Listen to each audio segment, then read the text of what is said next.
Welcome back, guys. Welcome back to our channel. Welcome back to another review of Married at First Sight, aka hotmess.com. We will be reviewing season 12, episode 6 today. Stay tuned.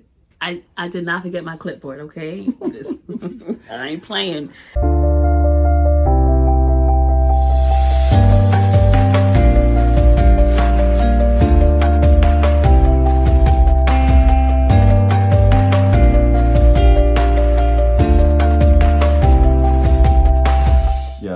This show, I personally feel like it's scripted, but if it is scripted, the way they set up these scenes in terms of producing drama, chaos, controversy, they're doing a good job.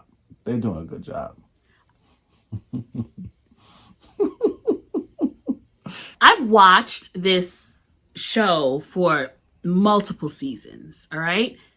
I've never witnessed this debauchery. I've never ever experienced this in a Married at First Sight season.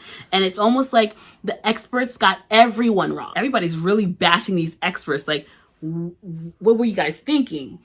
So Dr. Pepper actually put out a statement. Who's Dr. Pepper? Come on, babe. Okay, he really doesn't know, guys. Please forgive him.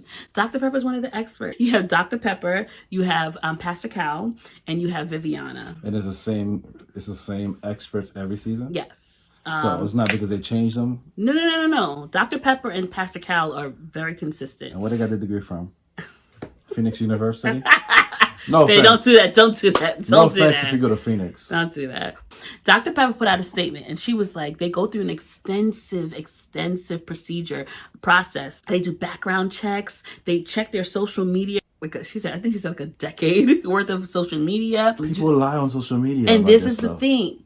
This is her addressing Chris. She was like, they never expected Chris to be the way that he is. Like, they don't know where he's getting this from because the person that he showed them social media on or at their thing, at their interviews and stuff like that, it's not who he was. Chris is now showing us who he really is, right? He knows what to say. He knows how to say it to make him look like the good guy, but all of his skeletons are really being exposed right now. But experts, we forgive you because there's no way that you could tell. But actually, because everybody's true colors are showing up. I think we need to talk. We need to go in on Haley today. You don't even know who Haley is, nope. Do you? Nope. Okay. So the episode opens up with the girls and the guys in their meeting, and the guys are talking about their wives, and the girls are talking about their husbands or whatever. The girls are really, really excited about their men, and talking about, they really are happy that they were matched with their men. And so you see Paige sitting like, poor girl. She can't really contribute to the conversation because she's in a whole mess. And so the guys are talking about their relationship and how they feel their relationships are going. And then Chris brings up sex and wanting to know who's had sex, who smashed. Pilot Man, he's like, we never did it yet, but it would be really easy. Okay, let's go. Let's do it the way we normally do. Let's start couple by couple. So we're going to start off with Clara and Ryan. Can he change his hairstyle? That's him, right? That's who he is. Yeah, because that little swoop thing just... Come on, brother. So Clara and Ryan are talking about, just talking. She keeps telling on herself. She keeps saying that nobody likes me. I feel so bad. Every time she says that, she's fallen in love with guys who didn't like her as much as she liked them. And so it's almost like, she's had relationship issues, obviously, because she falls in love quick. Every person that she's fallen in love with, they either didn't love her or fell out of love with her because of something. But that's the thing. I feel like for men, you can't come too strong like that, married or not.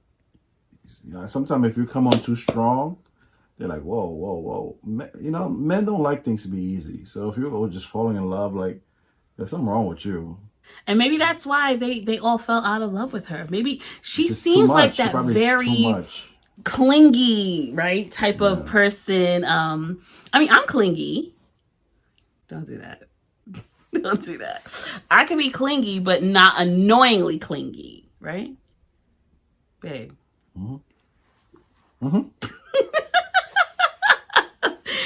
Yeah, not everybody could appreciate that. Some people will be annoyed by it. I was never annoyed by it. And so, I love that. Thank you, babe. Stop doing that, Irvis. Don't just do it for the cameras. Don't do that. You have to think, was it really love each and every time that she fell in love with these people, or was it lust? I think there's some trauma there too, because even the way she talked about the whole faith thing, the way she left church, about things being thrust on her, she could be a really good case for a psychoanalysis to see, okay, how's your childhood affected now? Because she sounded like she went through trauma with church and the way she was brought up. She doesn't want to bring up her kids that way. Yeah, even with her parent, when her parents were talking about how they never argued in front of her. So there might be something there. He's a social worker, guys. Maybe that's why he got that. But yeah, so I'm a counselor. That's this. Okay, counselor. There's a difference. Ryan he's not really impressed with her rap sheet, the way she keeps talking about how many people she's fell in love with, and and now someone who's never fallen in love, he's like gets thrown around loosely sometimes. I mean, I can't tell Clara how to feel, but if you've fallen in love, like, I don't think it's there. Because his eyes just when they're talking is when you look at her, there's no googly. There's nothing googly about the way you look at her. Be like, oh, okay. All right, so let's transition over to Virginia and Eric. So I don't know if you guys peeped it when the girls were at that at their little get together and they were making drinks and stuff. Guess who spills their drink? She was already drunk, bro. Oh, the irony. But think of her age. She's what, 25, 26? That's not Diane to be. Either they're editing to make her look like a real drunk, drinking. Or it's, but no. As many times as she says it, it can't be the editing. Like, she just really likes to drink. I heard somewhere that she actually brushes her teeth with vodka. Shut up, babe. Shut up. You lie. That she uses that for Listerine. I won't call it a problem. She prefers to drink a lot.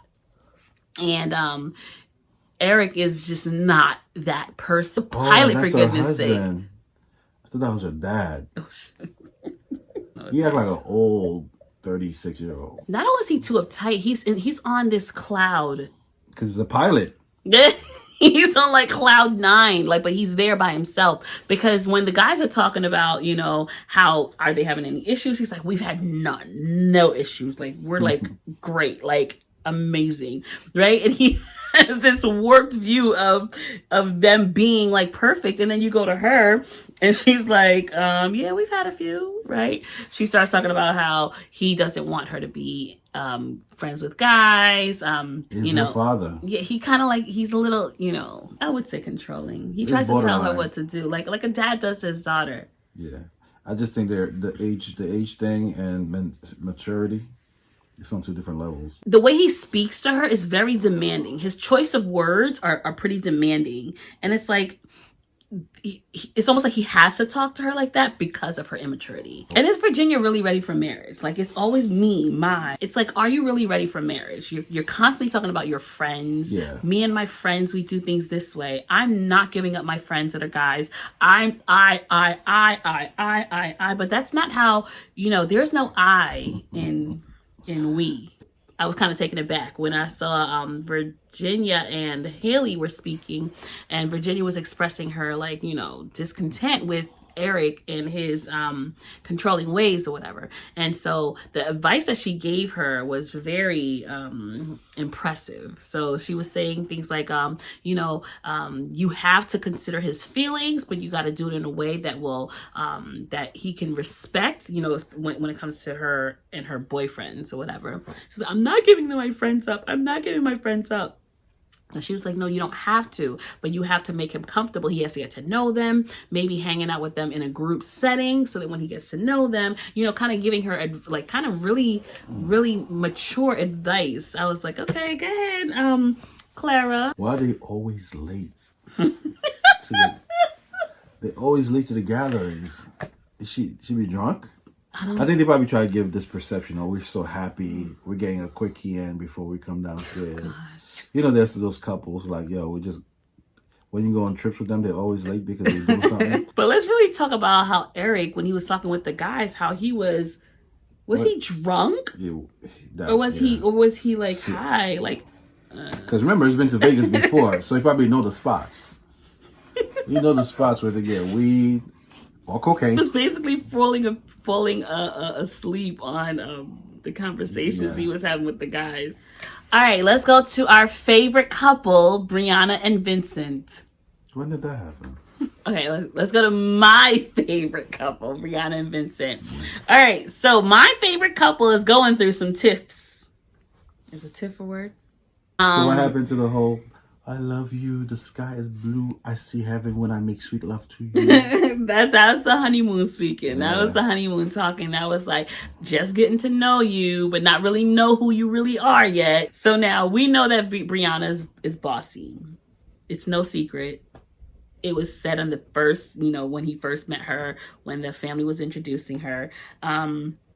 And he's with the guys and he's talking. He's like, yeah, one of my issues that we're having right now is that she's bossy. I can see it. But my thing is, again, maybe they got a whole different camera crew. I haven't seen much instances of that happening, right? Yeah. So maybe it's happening behind closed doors and we're not really seeing it. But I don't see many instances of that. Neither do I. So and that's what I'm thinking, like, was the editing done in a way that we missed the parts where she was bossy to the point where he had to have a talk with her? But it must be something that she possessed. It must be true, because if that's what her family said, even during the vow thing at the wedding, or getting to know the person segment at the wedding, so it must really be an issue for her. Yeah, and she admitted to it.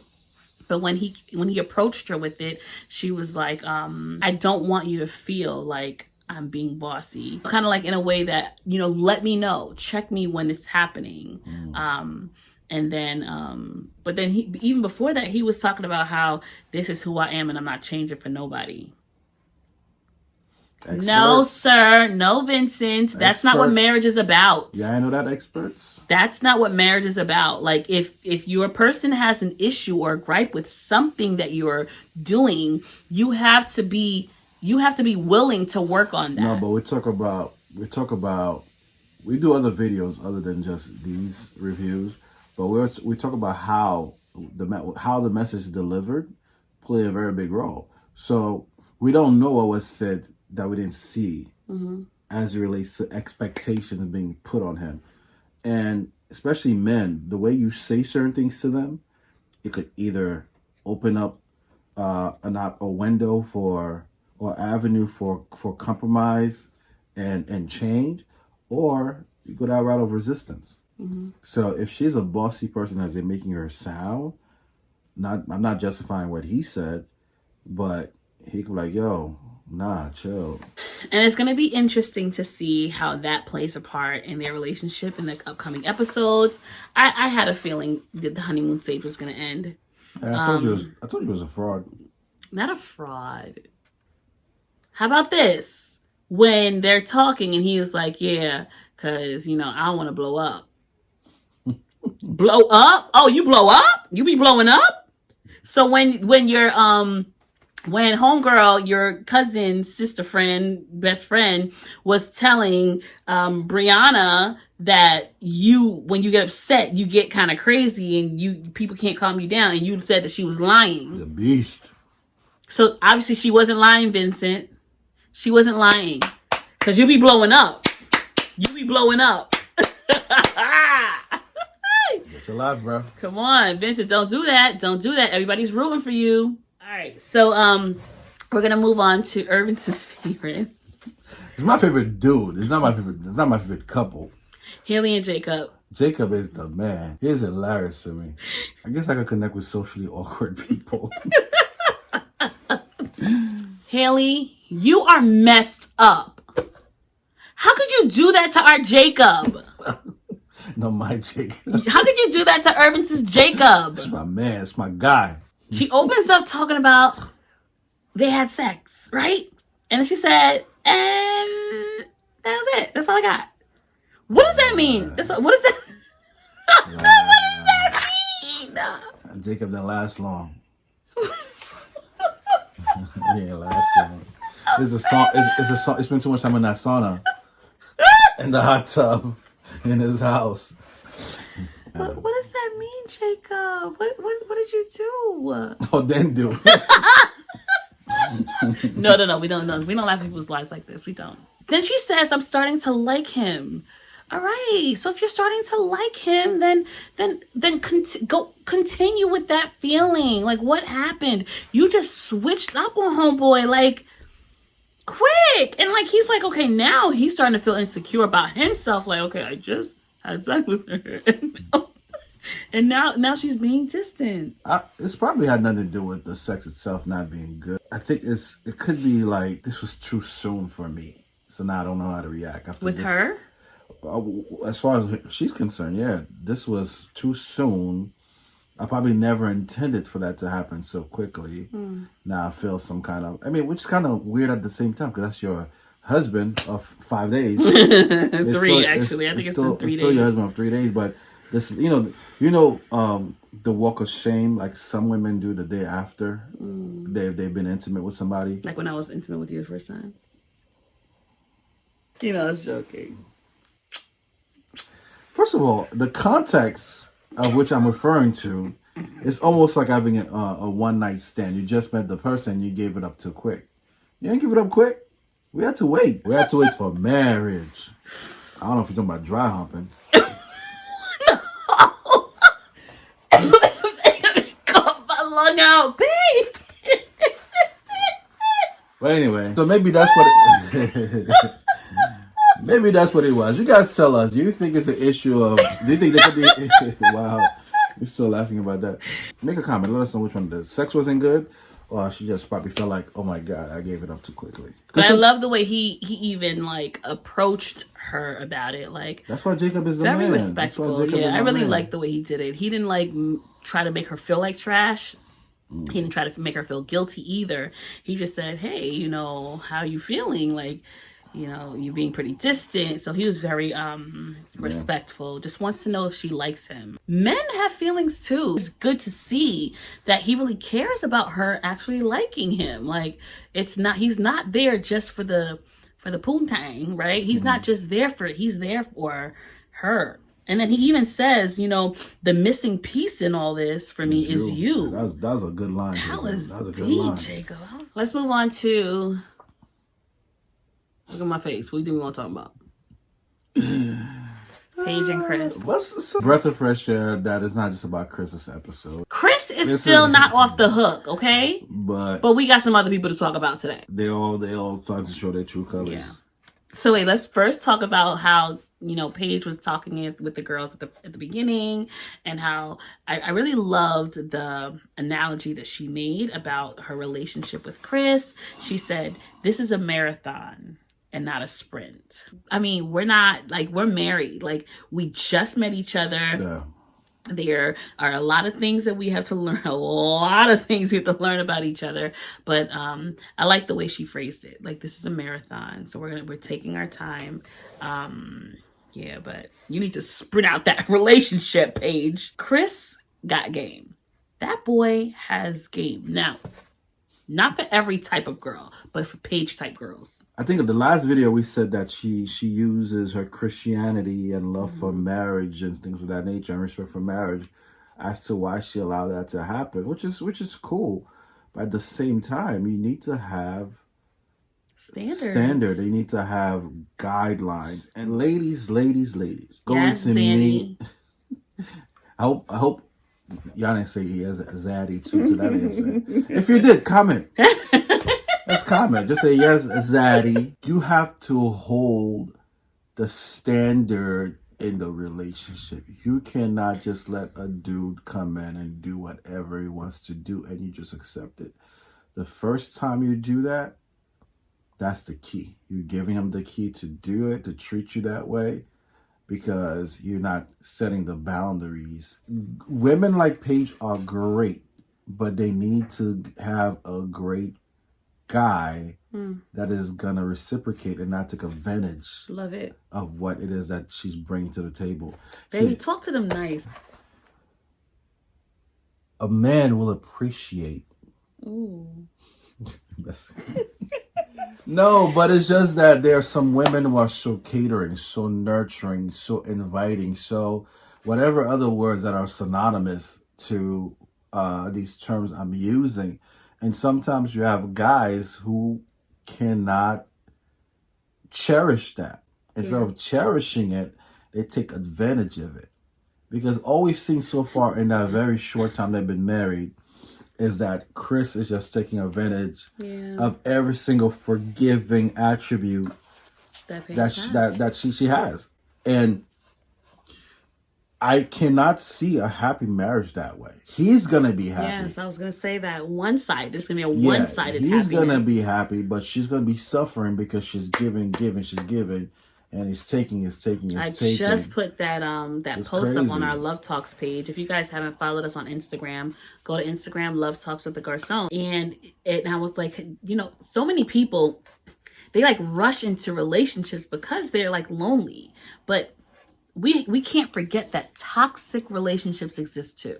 And the relationship that Chris and Paige are in right now is a toxic relationship. But he's taking away from her, like she's like, even her face, like she's not happy. She doesn't look happy. I don't think that's editing. No, you can't edit that. You can't edit unhappiness. Like it's there. And so like she's in this place, but this is the issue that I have with Chris.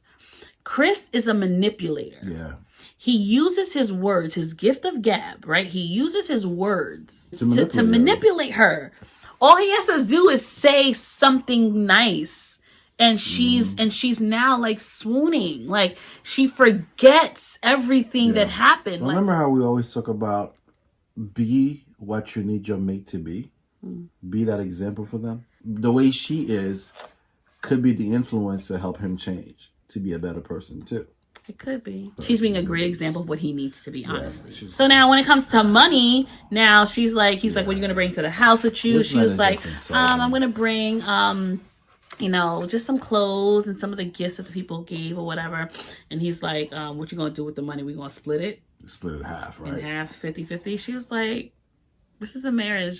We're not splitting anything. It's our money. It's not what you say. I think it's how you say it. And Chris don't say things right. He don't do things good. Like, what are you saying? She says, I make she said, I know you make more money than me. Like one third. He's like, no, a quarter. What? Chris, you know you ain't got no more money. Your Subway done closed down. Oh. Listen, don't do that. Don't do that. You lost your business because of your behavior. Learn from this. She did some research, obviously. Married at First Sight has never been this chaotic, like with these couples. And it's only day 3. Like, they're not even off of the honeymoon. And this is a point that I wanted to bring up also. Usually the experts will come in and intervene when things are getting hot. COVID, they can't. No, not even. They'll do a Zoom call or whatever, conference call. But the thing is, they never have had to for honeymoon-ish, like honeymoon season. During the honeymoon time. They usually do it like when they get back to reality and life. But this is just almost all these couples have issues already. It's a mess. All right, let's end off this video with the fight, okay? Which one? There was a fight on the trail. There was a fight in the van. This is a fight at dinner. That's so true. They had 3 fights. And they're all Chris's fault. Okay, all right. They're all about Chris. So the first fight was when he was talking to Clara and Virginia. Okay. Now it started off kind of nice, you know, but then they were like, so yeah, what are your intentions with her? She's my girl. Like, they're kind of standing up for her. How? They just met. And then he even I said think they were that. being a little extra. Chrissy said, she's not your friend. But then think about it. She's your wife, but she's not your wife because she knew them longer than she knew you. What, for 3 minutes extra? Not even, because the girls meet up before. How long? I don't know, like a week before. No, but when they were arguing. The drunkard, Virginia, Virginia, I'm getting. He was still salty about what she said at the last episode. Is the baby yours? He was still, I feel like he's not vibing with her. But he did say, you know, I need some privacy, please. But You're on a Chris, reality show, what you homeboy. mean privacy? Everybody knows this is not a secret. Does this baby even really exist, or is it just drama for the show? Oh, stop Think about it. No, we already told you who the baby really belongs to. Not really his ex. It's his ex's cousin. That was the first fight. Getting back to the first fight. So now, no, this is what I wanted to say about that. Like, you got homeboy, Mr. Pilot Man. He's right there, and he's like, he just came and said, he didn't say nothing. He said nothing, and then you got homeboy, Mr. Ryan. That's a hair. Slick back. Oh. And he is in the back, and he's just watching, like, homeboy, say something. He's not saying anything. Like, even say, hey, Clara, let's go. Or, y'all, let's, like, you know, let's squash this. Like, it's not that serious. Say something. You being a punk on the sidelines and you have your woman getting, like, talked down to by a man, by another man. So that was one. And then when Chris says, Paige, well, let's go, she's like a little puppy. A little puppy. She's like literally like... He said, do you want to stay here or do you want to come? She's at least 20 steps behind him when they were walking up the steps to get to the van. And she's apologizing already for him. And like, guys, I'm sorry, I gotta go. Like that. Paige is going to make me cry. She would cry. This chick was like...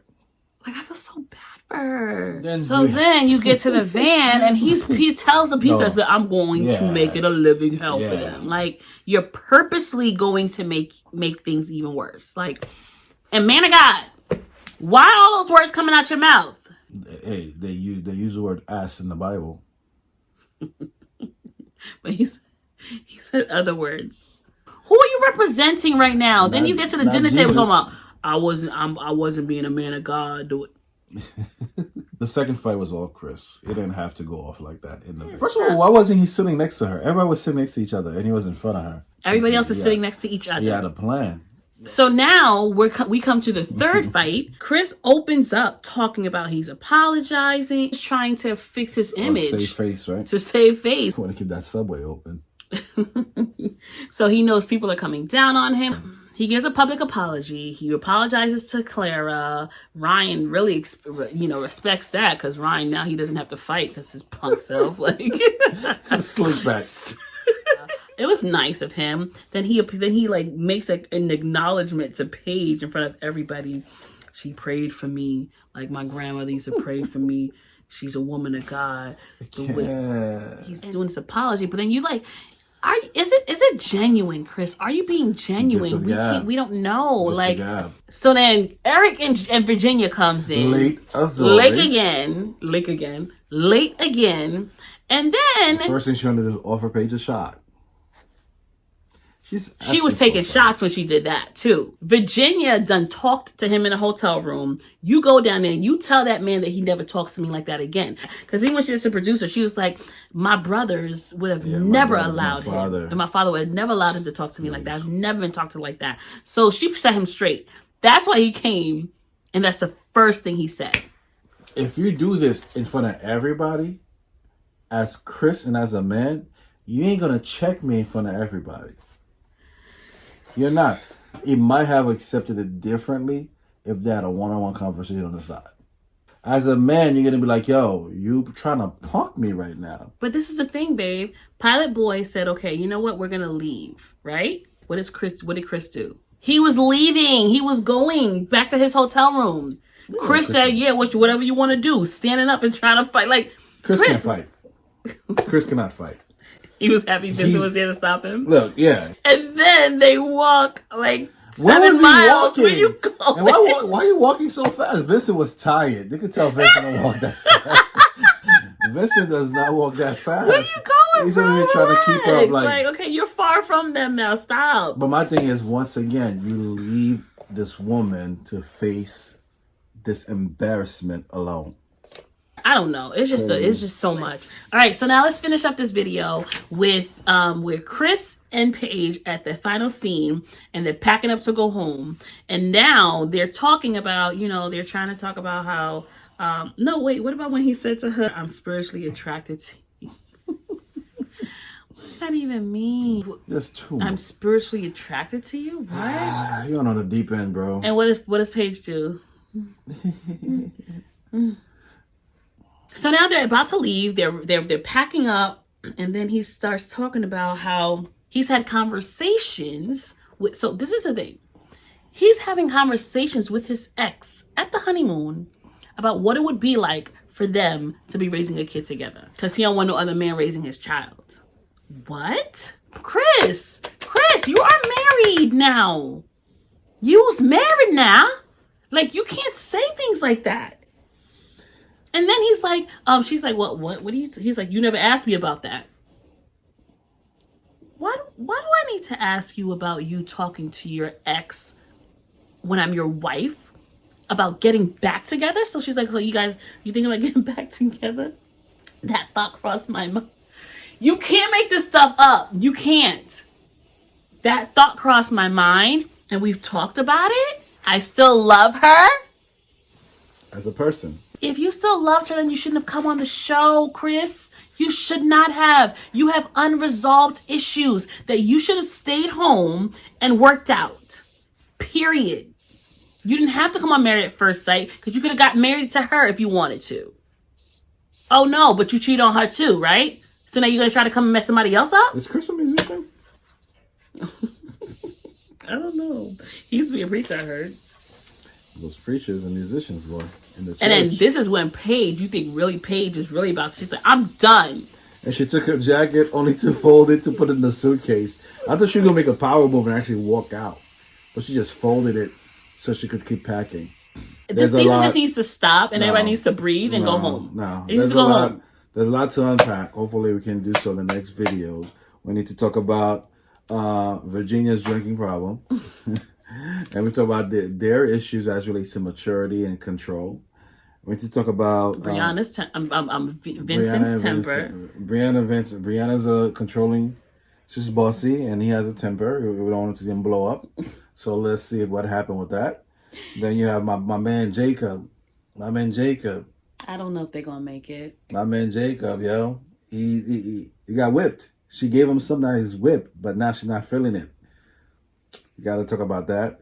And we have Clara and Ryan. Let's see if Ryan changes hairstyle. Let's see what's gonna happen with that hairstyle. Something got to give.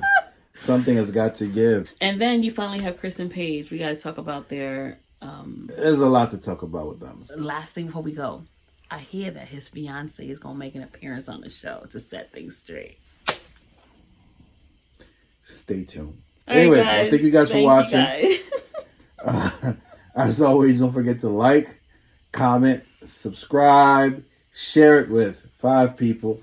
Hit that notification bell so you know when we release the next video. This will be interesting. Stay tuned. And we'll see you guys in the next one. Deuces. This video got us tired.